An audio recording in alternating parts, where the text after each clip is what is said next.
Okay, last episode, I actually think I did quite well to keep my cool, to be fair. Nothing was broken, no things were thrown, only my pride and confidence was damaged. And today we're taking on Juventus away in Italy, so that's going to help, especially when you look at their lineup. It's terrifying.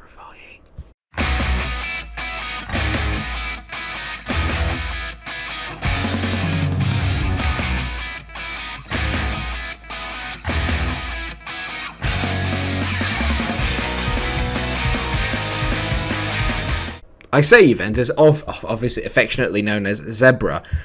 I mean, their lineup. They've got Demiral, 5 stars. Matthias de Ligt, 5 stars. Bonucci, Bentancur, Pellegrini, Rabiot, Ziyech, Ousmane Dembele. And of course, a certain Cristiano Ronaldo, who just continues to just dumbfound. 38 years old, 19 goals and 5 assists in 29 games. He is incredible. Obviously started his career at Sporting Lisbon as well, so holds an affectionate place for the club. Have mercy on me, Cristiano. Have mercy. But before that, we take on Arouca in the league. And how is the league going, you ask, Mike? Well, not as bad as you would think, actually. It's okay. Because we've won the last 3 games 2-1 in a row. Like literally no other scoreline. So don't be surprised if today's result against Arouca is also 2-1. We always concede 1 goal. We should score 5 a game, but we only get 2. Patson Daka finally got another goal in the last game, so he'll be on fire today. I can absolutely feel it.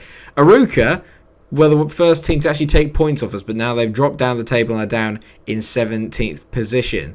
So this is hopefully a game that we should be winning relatively comfortably, and I'm not resting ahead of the Champions League game. The simple truth is that I don't think we're going to win the Champions League. I don't really think that we're going to get anywhere. Also, at the end of the last episode, I know you'll be thinking, well, who's your goalkeeper? At the moment, it's still Campagna, but I did bring in Alex Meret. Now, you might be wondering, why is he not playing today? Because I can't register him. Because I had to sign him after the registration came in, annoyingly. But he can play in the Champions League, so he will be lining up for us in all those games. He is a brilliant goalkeeper. How much did I get him for?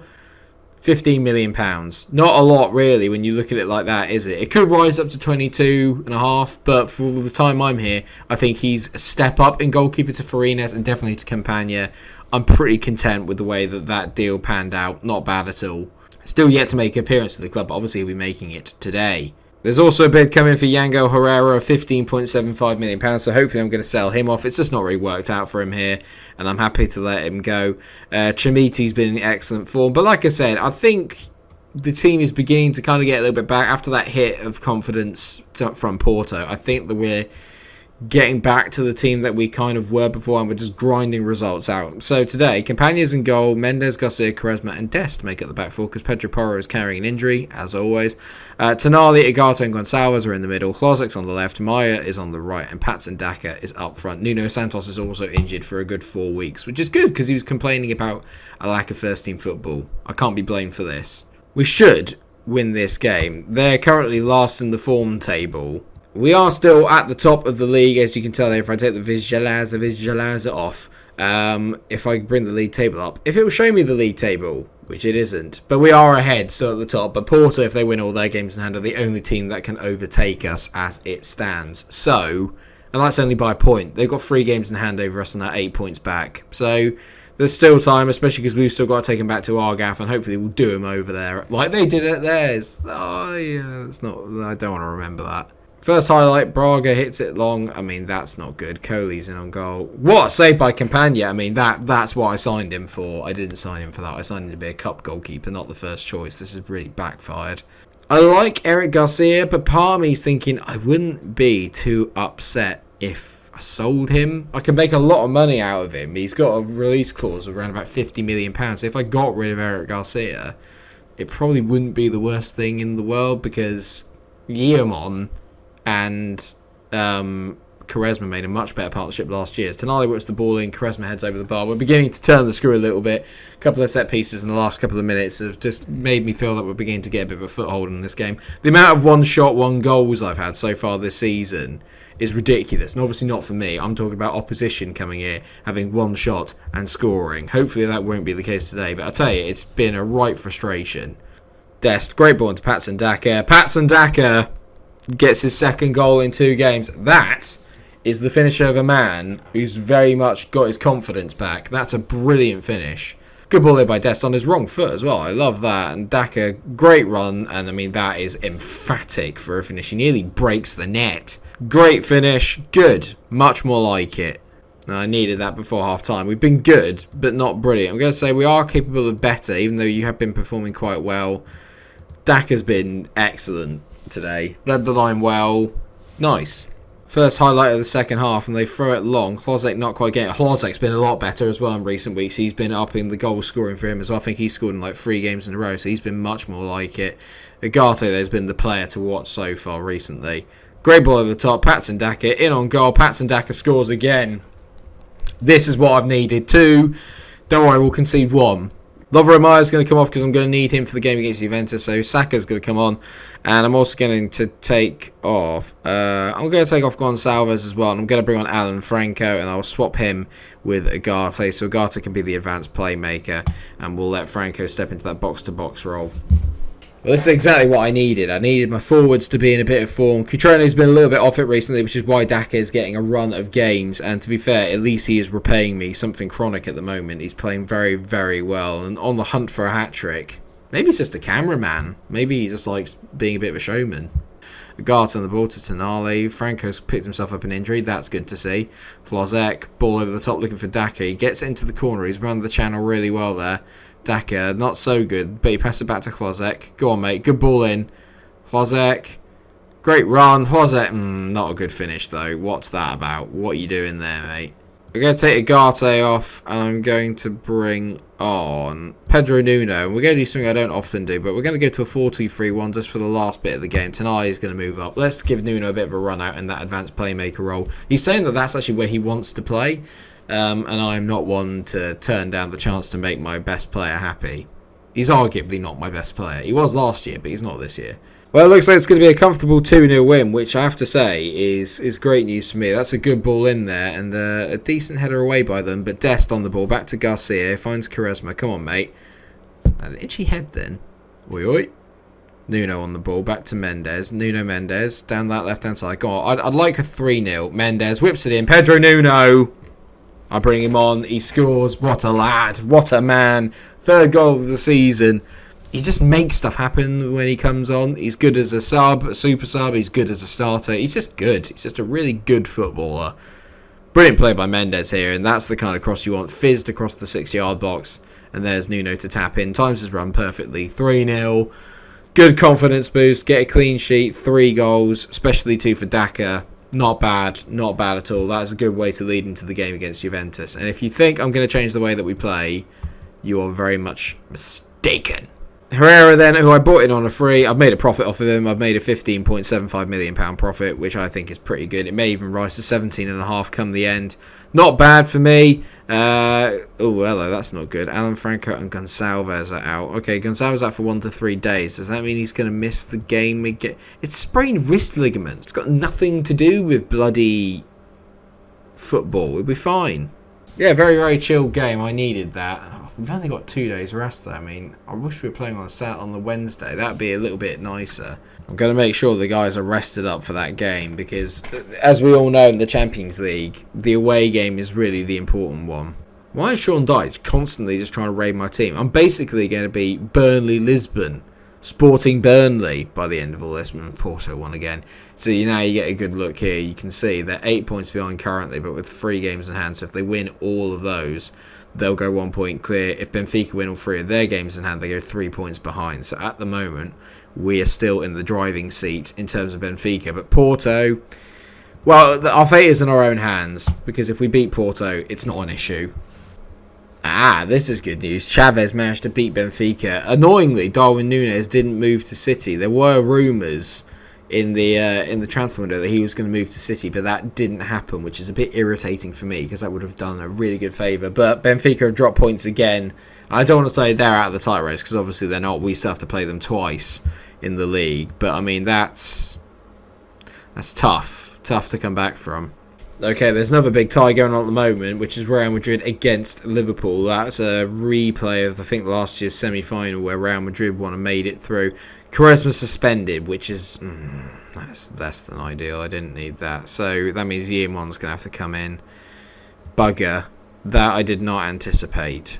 Well, I didn't anticipate that happening. The good thing is that Gonçalves is fit, but we are going to have to make 2 changes there. Well, actually, it's 3, because Porro is coming back in at right back. Meret is going to make a start as that sweeper-keeper role, like I said, and Yeomon is going to be joining Garcia at the back, because obviously Quaresma is suspended and Marston is unregistered at the moment. I only had certain registration fees I could meet, so this is not good. We are going to play our way. I won't change for anybody. We are going to influence our game and stamp our authority on this. I need a goal. Last year, it didn't work out at Old Trafford. Can it work out a little bit better against Juventus? Probably not. Looking at their team then, oh my god, they got Federico Chiesa as well. Who's Aveiro? I don't know who he is, but he's playing up front along with... Where's Cristiano Ronaldo? That is Cristiano Ronaldo. It's oh my god, come on, mate. I've just told the guys that they're underdogs and that we should just show everyone what we have, and no one is happy with that. Nobody. Right, come on then. I mean, this is going to be a really, really good test of our ability. If we can get an away goal or 2, I feel like we're very much in the tie, even if we lost a bit. I do feel that at home we are very, very good. So it's a case of just trying to make sure that we take something back into the home game. If we can take something into the home fixture, I'll be delighted. Chesney's got the first touch of the ball here for the highlight, and away we go. That's not a good clearance by him. He's hit it straight towards it. Agate to Patson Daka, and Chesney makes up for his mistake. That's a big opportunity early doors. That's a really big opportunity. Oh no, here we go. Zefweek, Ousmane Dembele. Good header clear there by Garcia. Now come on, Agate. I mean, we're doing well here already. We're running proceedings into Patson Daka. That's such a good tackle from Demiral, who's a brilliant defender on this. Arguably the best centre-back in world football on this game. Nuno Mendes is absolutely shattered already. Do I bring Saka on? I will in the second half. Oh no, Dembele, they're finally turning it on a bit. Pellegrini, don't foul him. He's offside, is he? I think he might be offside. I mean, I'm not sure how he can be offside because I think the ball goes backwards. This is definitely going to go to VAR. This is a check. Yeah, clear offside. Clear offside. But if we continue playing like this, you do like to think eventually we'll be able to get one in. Daka, no one's going to catch him. He's so quick. Oh, Patson. Maya. Oh, Patson Daka should have scored. 2 minutes of add-on time in a very tight first half. Gonçalves tees it. Tonali. Oh, the ex-AC Milan player bangs it in. Yes, Tonali. Yes, that is what I want to see. Bang, away goal. It's his first goal for the club. What a time to get it. Look at that. Look at it. It's majestic from Tonali. Oh, you are... This first half has been mental, but how in the hell... Porro is always injured. Desta's going to have to come on for the second half, and I don't fancy him up against Blamin, Chiesa or Dembele. But what a half for Sporting Lisbon. I said we go, we press, we try and win the game our way, and at the moment, we are doing that. Gonçalves is nearly dead, to be fair, so I'm taking him off. Alan Franco is coming on. And I'm going to do what I did last time. Agate going into advanced playmaker. Franco into that box-to-box role. Come on, boys. Come on. Delete on the ball. Hits it down the line. Pellegrini again. He's the outlet. Pellegrini. Cristiano Ronaldo scores. Of course he does. Of course he does. Against his old side. Pellegrini's been the danger man all day today. They've got a lot of yellows. I'm hoping that means that there'll be a few suspensions, maybe. I don't know if it gets reset after the group stages or not, but that's annoying. Dest has been a little bit out of his depth already, actually, I have to say, against Pellegrini on this left-hand side. Pellegrini's such a good footballer. That's not good from Meret. That's not good from us in general. Ronaldo's in for a second. Bugger. Not good for Agate. He's not had a good couple of minutes. Dembele to Ronaldo. I mean, it was never in doubt, was it? I can deal with 2-1, but 3 might be a bit too much. Good save there by Meret. He's had a solid debut, apart from maybe the second goal, which wasn't brilliant on his part. but you do expect Agate to probably win most of the headers, to be fair, as well. We've still got 17 minutes left. There's a lot of tired legs in there, and you can tell, I think, that they're just beginning to outdo us in terms of just sheer physicality at the moment. That's offside. That's offside. Zefweek is definitely offside. He's definitely offside. May merit. That's not good either. But he's so off. He's miles off. I've got to get a second now. You feel we've just not been good enough second half. They've just outdone us in terms of fitness. I mean, look at this. Galeno runs in on goal. 4-1. Game over. Tie over. I had to go for a second goal. The boys are just too tired, and I just don't think that the quality is there. I don't even want to see it. He literally runs from his own half. We've had enough to get a second goal today. Patson Daka's got probably a bit to answer for. He should have finished a few of those chances that he missed. Yeamon's played Brenner in. Brenner's in on goal. It should have been 5. Merritt's made a couple of decent saves, but ultimately he's been a bit disappointing on his debut. A 4-1 defeat. I've just said to the boys, you can't fault them. Pedro Porro's out for another 5 weeks. Ever since I bought him, he's just been injured all the time. Really, really, really not good. A really poor performance, and that puts us behind the 8 ball playing away, playing at home. Do I even bother playing the home leg? To be fair, by the first half performance, we could have been 3-0 up. So it makes me think that maybe we could beat them, but the simple truth is that we're probably just not going to. And now it's all about retaining the league again, isn't it? Let's be honest. And I think for that, then what I'll do is I would come back for the Benfica game, but I'm aware that this league is becoming a bit tedious, if that makes any sense, and I want to kind of get into something a bit newer. So what we'll do is we'll have the Braga and Benfica games, especially the Benfica game away, which is after the return leg in the Champions League against Juventus. I think it's safe to say we all know that it's over now. A 38-year-old Cristiano Ronaldo has completely destroyed me, and yeah, I'm absolutely gutted. I genuinely didn't think that would happen. Well, as usual, when I lose heavily. It seems to be a running theme. But I still enjoyed today's episode, and if you enjoyed today's episode, then please do drop a like on the video, share, and subscribe. Did I balls up in the Champions League? I'm sure you'll let me know if I did. Thank you very much for watching. Take care of yourselves, everyone. See you next week. Stay cool. Bye. Bloody Christian.